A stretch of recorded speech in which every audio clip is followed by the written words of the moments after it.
Hello everybody and welcome back to Rebellious Menstruation. I did a video a couple of weeks back on like the minimalism ideology or minimalism idea that we are able to live with less or to reduce our attachment to things, to reduce like the dopamine addiction that we have when we shop. And I guess I have been going through some of my things to reduce. I have 3 bags that are ready to go to the op shop, or ready for donation, I guess. I am not a seller online. I do not sell my... I know that people make lucrative businesses out of it, but for me, the toll it takes to have to sell that way is far too much. So I would rather donate. I mean, depending on the quality of the item, either throw it out or donate it, or repurpose it. However, I did come across a very good statement, or not statement. This is from Joan Didion's Blue Nights. For those of you who haven't read it, if you're not aware of Joan Didion, you can go and Google her, but basically she is a writer and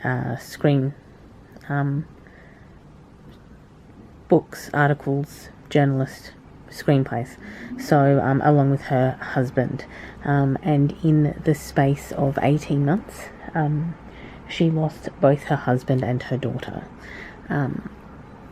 and it was so she's written 2 books about this this topic, this situation that she was in.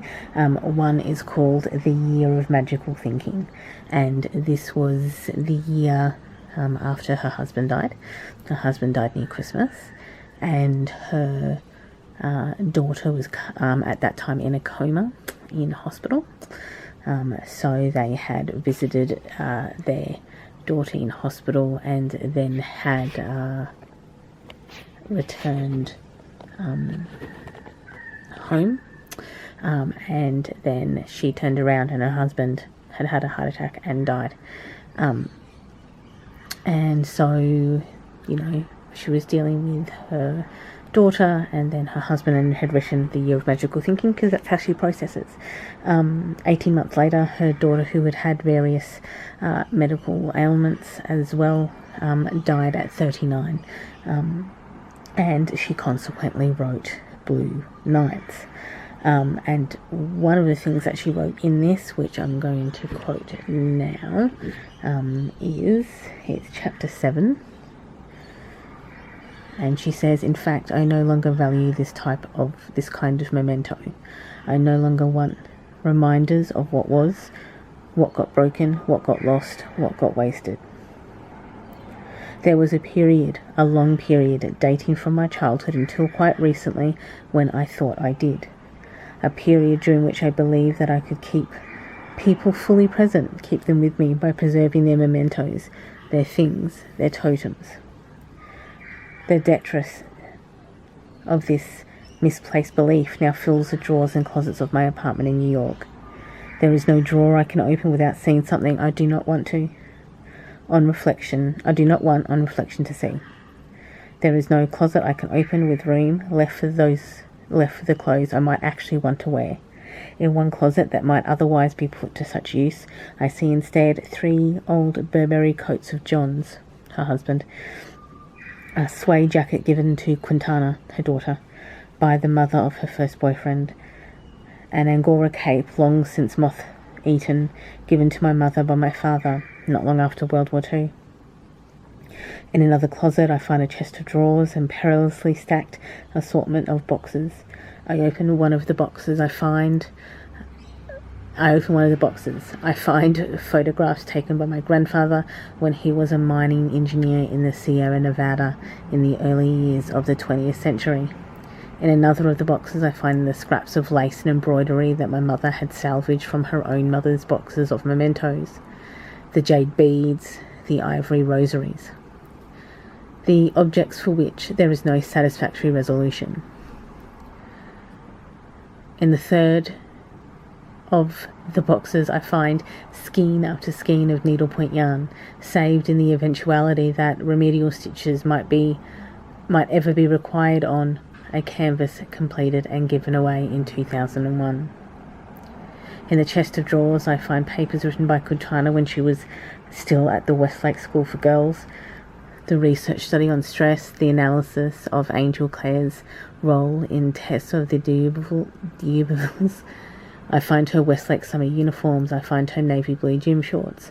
I find the blue and white pinafore she wore for volunteering at St. John's Hospital in Santa Monica. I find the black wool chalice dress I bought her when she was 4 at Bendel's on West 57th Street. When I bought that black chalice dress, Bendel's was still on West 57th Street. It was that long ago. Bendel's became, after Geraldine Stutz stopped running it, just another store, but when it was still on West 57th Street and I bought that dress, it was special. It was everything I wanted either one of us to wear. It was all Holly's harp chiffon and lettuce edges and sizes 0 and 2. Other objects for which there is no satisfactory resolution. I continue opening boxes. I find more faded and cracked photographs than I ever want to see. I find many engraved invitations to the weddings of people who are no longer married. I find many mass cards from the funerals of people whose faces I no longer remember. In theory, these mementos serve to bring back that moment, to bring back those faces. In fact, they only serve to make clear how inadequately I appreciated the moment when it was here. How inadequately I appreciated the moment when it was here in something else I could never afford to see. And I found that interesting. It was actually a reread of Blue Night and the Year of Magical Thinking, but still, it was an exceptionally interesting, now going through this and looking at my stuff and thinking I'll be moving again in 2 months, 2.5 months, just under 2.5 months.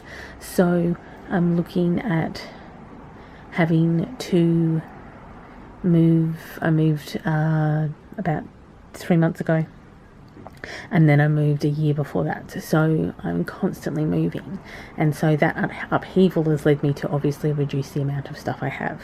But then by the same token, I have exchanged some of the stuff that I have gotten rid of for new stuff, or exchanged some of the stuff that I've had for different stuff, or changed the utilization of the stuff that I have. And the stuff that I had a year ago, that I got rid of a year ago, I didn't need. Some of it I may have had to have repurchased, which in and of itself creates issues in the utilization and the waste of resources. So I am, and I mean that's also sometimes why we hoard as well, is that we keep those things just in case. We keep those things just in case we need them again, because we don't know.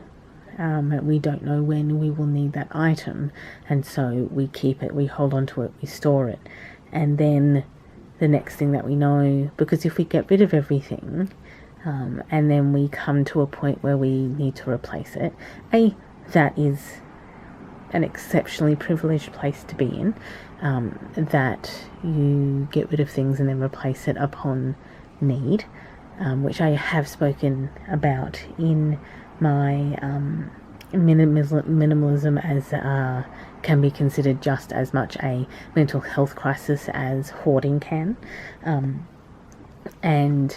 But like that concept of minimalism can be for the privileged, because you can afford to replace the things that you may need at that time or at that space. I don't want to keep moving sometimes with all the stuff. Books are generally quite easy to turn over.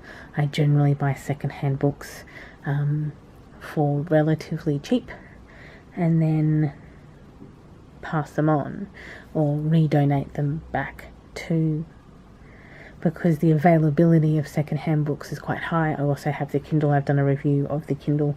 I got rid of nearly all of my books when I moved from the West Coast to the East Coast. And obviously it was a massive move from very much on the West Coast to very much on the East Coast. And those items that I no longer have or no longer needed, obviously got donated back then. But now I'm looking at the stuff that I currently own or currently have. Some things are exceptionally easy to pass on or to get rid of. These figures, these are actually, all three of these are the same character. This is Regina from Once Upon a Time. That is who is the evil queen in Once Upon a Time. This is the evil queen, and this is the evil queen in her specific format. This was actually in a box in storage. I have had this since I was a child. I don't even remember where it came from. I don't even remember who gave it to me. Looks like it was glued onto something and has been pulled off, so God knows what happened there. This was possibly a birthday present from about 25 years ago that I don't use. And then again, it was in the same box of items that I had in storage in a shed over here. But again, this is stuff that I don't particularly have or use now, but has an emotional attachment and an emotional investment, which is probably why I had that reaction to that Joan Didion chapter, which was again chapter 7 in Blue Nights. I will link that book down below if you guys want to read it. I have it on my Kindle. Anyway, so that's kind of the emotional resonance of that quote. I will be going through more of the stuff that I have. I probably will go through the bags that I have for donation, maybe, if that's what you guys want to see. And we'll continue going through my things. But yeah, anyway, that's probably it for this video. I will possibly do another video on items that are kind of useful to have, that don't necessarily could be classified as something that you would need to have two of, but are very, very useful to have two of. Anyway, thank you for listening. Enjoy your morning, afternoon, or evening, depending on where you are in the day, and I'll catch up with you next video. Bye everyone.